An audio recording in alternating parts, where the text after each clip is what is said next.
Alors Blablacar aurait bénéficié pendant des années d'un financement opaque de la part d'un groupe pétrolier. Ah ouais, tiens non. Alors, selon Le Monde, l'entreprise Blablacar ne serait pas celle qu'elle est aujourd'hui sans le partenariat qu'elle a eu avec des gens du pétrole. Le leader mondial du covoiturage est français, c'est une fierté, s'exclamait il y a 2 ans Macron. Une réussite incontestable s'expliquant néanmoins par une rente opaque dont Blablacar était le bénéficiaire avec les exclusifs pendant une décennie et continue d'en profiter aujourd'hui, avec Total Energy. Il faut remonter à 2012 pour comprendre cette histoire. Cette année-là, Total, qui doit se trouver un moyen de financer chaque année un certain nombre d'actions favorisant la sobriété énergétique, dont l'efficacité est mesurée par des certificats d'économie d'énergie, décide de nouer un partenariat avec Blablacar.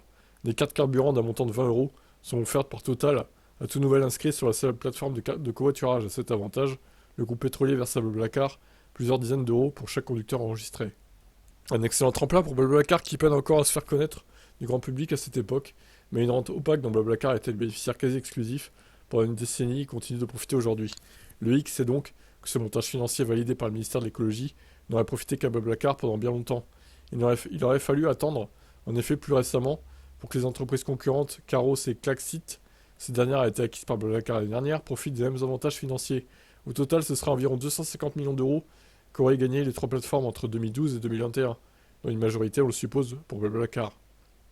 Sur 2023, cette dernière aurait reçu 100 millions d'euros de la part de Total Energy dans le cadre de ce dispositif, somme que l'entreprise n'a pas souhaité confirmer à l'AFP. Pour couronner le tout, tout ça a été fait pour des résultats comme tout insatisfaisants. Le calcul bénéfice aurait été très largement surestimé par le gouvernement sur le quotidien. Ouais, d'ailleurs, bah ils se mettent bien, hein, Blablacar, dis donc, avec le pétrole, pas terrible, hein, tout ça quand même. Hein. Est-ce qu'il faudrait pas créer un Blablacar, mais qu'avec des VE? D'ailleurs, 100% VE, hein. Interdit au thermique, ça pourrait être pas mal ça. Bon, je sais pas si ça marcherait évidemment, mais parce qu'il n'y a pas assez de VE en circulation pour que ça marche peut-être, mais c'est une idée comme une autre. Quel est votre avis sur cette histoire-là?